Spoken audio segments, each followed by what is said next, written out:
Gold, trusted gold buyers. మీరు తాకట్టు పెట్టిన బంగారాన్ని విడిపించి ఈ రోజు ఉన్న మార్కెట్ ధరకు కొనబడను.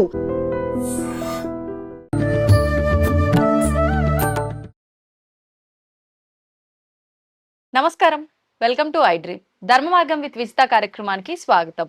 ప్రస్తుతం మనతో పాటు ఉన్నారు శ్రీ శ్రీ శ్రీ ఆనంద శివకామేశ్వరి సన్నిధాన వ్యవస్థాపకులు శివకామేశ్వరి ఆనందమయ్య అమ్మగారు. ఇప్పుడు అమ్మతో మాట్లాడి మరిన్ని విషయాలు తెలుసుకుందాం.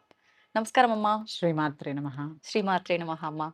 అమ్మ, మనకు వరలక్ష్మి వ్రతం ఇంకా ఎన్ని రోజుల్లో లేదు. ఆల్రెడీ చేసుకున్న వాళ్ళు ఉన్నారు, ఇప్పుడు మనకు 3వ వారం చేసుకోబోయే వాళ్ళు కూడా ఉన్నారు. అయితే ఈ వరలక్ష్మి వ్రతం అనగానే ప్రతి ఒక్కరిలోనూ చాలా ఎక్కువ ఖర్చుతో కూడుకున్న వ్యవస్థ ఏమో ఇదంతా కూడా. అంటే ఇప్పటి వరకు చేసుకొని వాళ్ళు ఈ ఆలోచన వస్తుంది. నిజంగా అమ్మవారిని ఉద్దేశించి చేసుకోవాలని ఎవరికన్నా ఇంట్రెస్ట్ ఉన్నా కూడా, అమ్మో ఇంత ఖర్చు మనం ఎక్కడ పెడతాము అని చెప్పి దూరంగా ఉండిపోయే వాళ్ళు కూడా ఉన్నారు పూజ చేసుకోకుండా. అంటే చాలా తక్కువ బడ్జెట్ లో అందరూ కూడా చాలా సంతృప్తిగా భక్తితో ఈ పూజ చేసుకునే విధానం ఏదైనా ఉంటే వివరించండి. తప్పకుండా తెలియజేస్తానమ్మా. యాదేవి సర్వభూతేషు లక్ష్మీ రూపేణ సంస్థిత. శ్రీమాత్రే నమః. శ్రీ గురుభ్యో నమః. చాలా తక్కువ ఖర్చుతో వరలక్ష్మి వ్రతం, నేను ఒక 150 రూపాయల ఖర్చుతో వరలక్ష్మి వ్రతం చేసుకోవచ్చని ఇంతకు ముందు చెప్పడం జరిగింది కొన్ని. ఓకే, ఖచ్చితంగా చేసుకోవచ్చు అమ్మ. ఎలా అంటే 150 రూపాయల అంత తక్కువ ఖర్చుతో వీలవుతుందా నిజంగా? ఎలాగా అంటే అమ్మా, ముందు ఎలాగా ఎందుకు చెప్పాను అనే దానికన్నా ముందు అసలు మన ధర్మం ఏంటో తెలుసుకుందాం.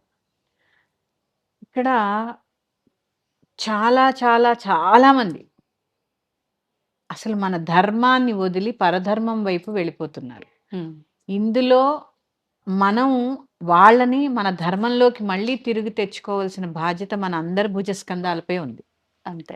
చాలా మంది పూజలంటే చాలా నియమనిష్టలు, అలాగే చాలా ఖర్చుతో కూడుకున్నవి, శ్రమతో కూడుకున్నవి అని చెప్పి సామాన్యులు, నేను చెప్పేది ఉన్నత వర్గం వారి గురించి కాదు, డబ్బు ఖర్చు పెట్టగలిగే వారి గురించి కాదు. ఎందుకంటే ఇప్పుడే చెప్పాను, నేను ఏం చెప్పినా మన ధర్మాన్ని కాపాడే విధంగానే ఉంటాయి. సామాన్యులు మళ్ళీ తిరిగి మన ధర్మంలోకి రావాలి అంటే మనం కొంత వాళ్ళని ఎడ్యుకేట్ చేస్తూ ఉండాలి. అవునమ్మా. పూజ అంటేనే భయం వేసేలా ఉంటే ఎవరు చేసుకుంటారమ్మా? అంతే కదా కదా, అందరికీ అవకాశం ఉండాలి కదా అంత ఖర్చు పెట్టడానికి. ఇప్పుడు పూజ అంటే అన్ని వర్గాల వారికి చెందింది కదా. ఎక్కడి నుంచి? మన ఉన్నత వర్గం నుంచి మన ఆఖరికి పారిశుద్ధ కార్మికుల దగ్గర నుంచి ప్రతి స్త్రీ వరలక్ష్మి వ్రతం చేసుకోవాలి. అవునమ్మా. ఇప్పుడు వాళ్ళు వేలల్లో ఖర్చు పెట్టి పూజ చేయగలరా? చేయలేరు. చేయలేక ఏం చేస్తున్నారు? మతం మారిపోతున్నారు. వాస్తవం. అంటే ఈ పూజలు చేయాలంటే ఖర్చు ఎక్కువ, నియమాలు పాటించాలి, మళ్ళీ పాటించకపోతే అదేమన్నా మళ్ళీ దోషము, ఇలాంటి భయాలు మూఢనమ్మకాలు ఎక్కువ. తెలుసమ్మా, పక్కింటి వాళ్ళు బాగా చేసుకున్నారు, మనం చేసుకోలేకపోయాం, ఇవన్నీ మనకి ఎందుకు వచ్చిన తలనొప్పులు. అవును అని ఏం చేస్తున్నారు అంటే స్లోగా మన ధర్మాన్ని వదిలి పక్క ధర్మాన్ని పట్టుకుని వేళ్లాడుతున్నారు, అక్కర్లేని ధర్మాల వైపు వెళ్ళిపోతున్నారు. అవునమ్మా, వాస్తవం. ఇక అలాంటి పరిస్థితి ఇంకా ఇక్కడ అంటే చాప కింద నీరులా చాలా ప్రమాదంలో ఉన్నప్పుడు కూడా మనం నిజాన్ని నిర్భయంగా చెప్పకపోతే ఎలా అమ్మా?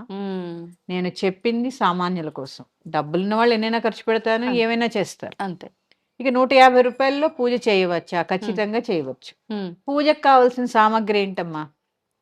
కొబ్బరికాయ, పసుపు కుంకుమ, పువ్వులు, అంతే కదా. అవును. చిన్న దండ, అంతే. ఇంతకు మించి ఏం కావాలి? అవును. వరలక్ష్మి వ్రతం అంటే ఏం కావాలి? ముందు కలశం ఏర్పాటు చేసుకోవాలి. అసలు ఎలా మొదలు పెట్టాలో ఒకసారి చెప్పాను ఇంతకు ముందు. కాస్త ఆవు పేడతో అలకాలి, చిన్న పీట వేయాలి, కొన్ని బియ్యం పోయాలి, దాని మీద కలశం పెట్టాలి, పంచపల్లవాలు ఏర్పరచాలి, ఇంతే కదా నేను చెప్తా. చెప్పినప్పుడు ఈ కలశం చెంబు మన దగ్గర ఇది వరకు ఉండనే ఉంటుందిగా. అవును. ఎవరి దగ్గర ఏది వీలైతే అదే పెడతారు, అంతే కదమ్మా. లేదా ప్రతి సంవత్సరం కొత్తది కొనుక్కోవాలని నియమం ఎక్కడా లేదు కదమ్మా. అవును, లేదు కదా.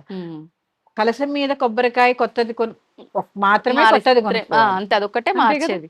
చెంబు పాతదైనా పర్వాలేదు, ఆ చెంబు పాతదే కొనుక్కుంటారు, పాతదే పెట్టుకుంటారు, ప్రతి సంవత్సరం కొనుక్కోవాలని లేదు. అంతే. ఈ కొబ్బరికాయ ఖరీదు ఎంత? నాకు తెలిసి 25 రూపాయలు అనుకున్నాను. పోనీ 25 రూపాయలు. కలశం మీద మనం పెట్టేటటువంటి జాకెట్ పీస్ ఏదైతే ఉందో, జాకెట్ ముక్క, ఎంతమంది మనకి బొట్టు పెట్టిస్తూ ఉంటారు. అవును. అవన్నీ ఏం చేస్తాం? పక్కన పెడుతూ ఉంటాం కదా. అవి ఉపయోగించొచ్చా అమ్మా? తప్పకుండా. ఓకే, తప్పకుండా ఉపయోగించవచ్చు. కొత్తదే తేవాలని ఏం లేదమ్మా. మన దగ్గర ఏది లభ్యమైతే అదే కొనగలిగే స్తోమతున్న వారి గురించి నేను ఇక్కడ మాట్లాడడం లేదు. అదే అసలు సామాన్యంగా పూజ ఇలాగే చేసుకోవాలి. నువ్వు కొనగలిగితే ఎన్నైనా కొనొచ్చు, అంతే. ఎన్ని కొన్నా తక్కువే అవును, భగవంతుడికి. అంతే కదా. పోనీ జాకెట్ ముక్క కొనుక్కున్నా ఎంత ఉంటుందమ్మా? 50 నుంచి 60 రూపాయలు ఒక జాకెట్. అంతే. ఎంత అయింది? 85 రూపాయలు. ఒక చటాక్ పువ్వులు 105 రూపాయలు. ఎంత అయిందమ్మా? ఒక మాల 30 రూపాయలు మాల పెట్టుకున్నా 135 రూపాయలు. అవును, పసుపు కుంకుమ ఇంట్లో ఉంటాయి, అగరబత్తులు ఇంట్లో ఉంటాయి, అవును, 150 రూపాయల్లో పూజ అయిపోయిందా లేదా? అంతే. అయిపోయింది. ఒక అర డజన్ అరటిపళ్ళు పోనీ 200 వేసుకోండి. అవును, ఒక అర డజన్ అరటిపళ్ళు ఒక 35 నుంచి 40 రూపాయలు వేసుకోండి. ఎంత చూసుకున్నా 200 రూపాయల్లో లోపే సామాన్లన్నీ అయిపోయలేదా? అవును, ఇప్పుడు పూజ చేసుకోవచ్చా వద్దా? చేసుకోవచ్చు. మనం కల్పోక్త ప్రకారం యథావిధిగా కలశం పెట్టి పూజ చేసుకోవాలని మనకు చెప్పినప్పుడు ఇంతలోనే పూజ చేసుకోవచ్చు, ఎటువంటి చింత లేకుండా, మళ్ళీ చింత లేకుండా. అందరూ 2 రూపాయలకి పూజ చేసుకునేవారు, 5 రూపాయలు పూజ చేసుకోమని చెప్పేవారు. ఇలా ఎలా చేసుకుంటారు 150 రూపాయల్లో? నేను ధర్మం వైపు మళ్ళీ తిరిగి తీసుకువచ్చే ప్రయత్నం. అవును, మన ధర్మములో చెప్పిన విషయాలు మాత్రమే. ఎక్కడా మన ధర్మంలో ఏ వ్రతాలు ఖరీదైనవని చెప్పలేదు, ఆర్భాటంగా చేయమని చెప్పలేదు. ఇక్కడ నేను చెప్పిన ఇంకో విషయం, ఎక్కడా నేను అలంకారాలు వద్దని చెప్పలేదు. అలంకారాలు ఏవి వద్దన్నాను? కాళ్ళు చేతులు దేనికి దానికి విడదీసి అతికించి పెట్టద్దన్నాను. అవునమ్మా, వాస్తవం. అందుకే వీడియో మొత్తం చూడాలి చూసే వాళ్ళందరూ. అలంకారాలు ఎక్కడా వద్దని చెప్పలే. మీరు ఎంత అలంకారమైనా చేసుకోండి. అలంకారంలో కూడా ఏం కావాలమ్మా? ప్లాస్టిక్ పూలు కావాలా? జీవం లేనివి కాదు కదా. చైతన్యార్ఘ సమారాధ్య చైతన్య కుసుమ ప్రియ కదా అమ్మవారు. అలాంటప్పుడు నువ్వు ప్లాస్టిక్ పూలు ఎలా వేలాడదీస్తాను దానికి? అంతే కదా. దానికి ఎందుకు డబ్బులు ఖర్చు పెట్టాలి? అవును, చక్కగా మామిడి తోరణాలు, బంతి పూలు ఎన్నైనా కట్టుకోండి, అది మీ మనకు ఇష్టం. సహజంగా దొరికేవి ఎన్నో ఉన్నాయి. ఒకవేళ పూలు కొనుక్కొచ్చే స్తోమత లేకపోయినా ఎక్కడో పక్కింట్లోనో అక్కడో ఇక్కడో అడిగి తెచ్చుకునైనా చేసుకోవచ్చు, అవకాశం ఉంది. ఇక్కడ పూజలో భక్తి చేసుకోవాలనే దాన్ని ఏమంటారు, ఆసక్తి చాలా అవసరం. అవును, దానికి డబ్బు ఎంత వెచ్చిస్తున్నాము అనేది అవసరం కాదు. ఈ విషయంగానే సామాన్యులు కూడా పూజ చేసుకోవాలి అనే సంకల్పంతో నేను చెప్పినదే ఈ 150 రూపాయల పూజ పూర్తవుతుందని చెప్పడం అనమాట. నిజంగా కూడా అంతే అవుతుంది కదమ్మా. ఇక నివేదనకు వస్తే చాలా రకాలు చేయవలసిన పని లేదు కదా. వారికి స్తోమత లేరు, అన్నం వండుకుంటారు, అందులో ఇంత పెసరపప్పు, జీలకర్ర, ఉప్పు, మిరియాలు వేస్తే పులగం అయిపోయింది. ఓకే, అమ్మవారికి ఎంతో బెల్లం ఇంట్లో ఉంటుంది, లేదు ప్రతిరోజు టీ తాగడానికి పాలు కొనుక్కుంటాం కదా, అది ఇంత క్షీరాన్నం చేస్తారు. ఇది ఇప్పుడు ఖర్చుతో కూడుకున్న విధి విధానాలు ఏమున్నాయమ్మా ఇందులో? ఏమీ లేదు. అంటే మనం ఆడంబరంగా చెయ్యాలంటే లేనిపోని అన్ని కొనాల్సి ఉంటుంది కాబట్టి ఖర్చు. ఉన్న దాంట్లోనే మనం చేసుకోవాలంటే మీరన్నట్టుగా సరిపోతుంది, మీరన్న ఖర్చు. సామాన్యులు కూడా చేసుకోవాలమ్మా. భయపడే విధంగా పూజలు ఎప్పుడు ఉండకూడదు. ఇప్పుడు ఒకటే అమ్మా, నన్ను విమర్శించడం మానేసి ముందు తెలుసుకోవాల్సింది ఏంటి తెలుసా? మన ధర్మం వీడి పక్క ధర్మాలకు వెళ్ళిపోతున్న వాళ్ళని మన ధర్మంలోకి తెచ్చుకునే ప్రయత్నం చేయండి. నేను వాళ్ళందరినీ కూడా మనం ఉత్తేజపరిచి మళ్ళీ మన ధర్మంలోకి తెచ్చుకోవాల్సిన బాధ్యత మన అందరి మీద ఉంది. ధర్మో రక్షతి రక్షితః. ధర్మాన్ని నువ్వు రక్షిస్తే ధర్మమే నేను రక్షిస్తాను. అవునమ్మా.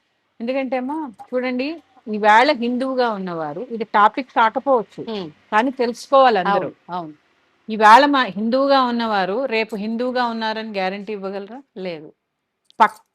పక్క ఇంట్లో ఉన్న మన హిందువులమే పక్క హిందూ మతం మారిపోతుంటే పట్టించుకోలేని స్థితిలో ఉన్నాం. ఇలాంటి పరిస్థితుల్లో కూడా ఒకళ్ళనొకళ్ళు విమర్శించుకోవడం మానేసి మన ధర్మం వైపు, మన ధర్మంలోకి తిరిగి తెచ్చుకునే ప్రయత్నం చేద్దాం.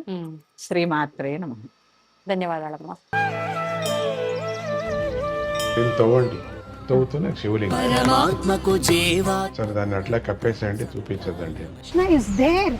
మూర్తి పూజ కాదు, సాక్షాత్ బ్రజేంద్ర నందన భగవాన్ ఉన్నారు మూర్తిలో. ఏమీ ఆశించకుండా ఆరాధించే వాళ్ళు కూడా ఉన్నారా ప్రభుజీ? నిజమైన భక్తి అంటే మనకు తెలియదు కాబట్టి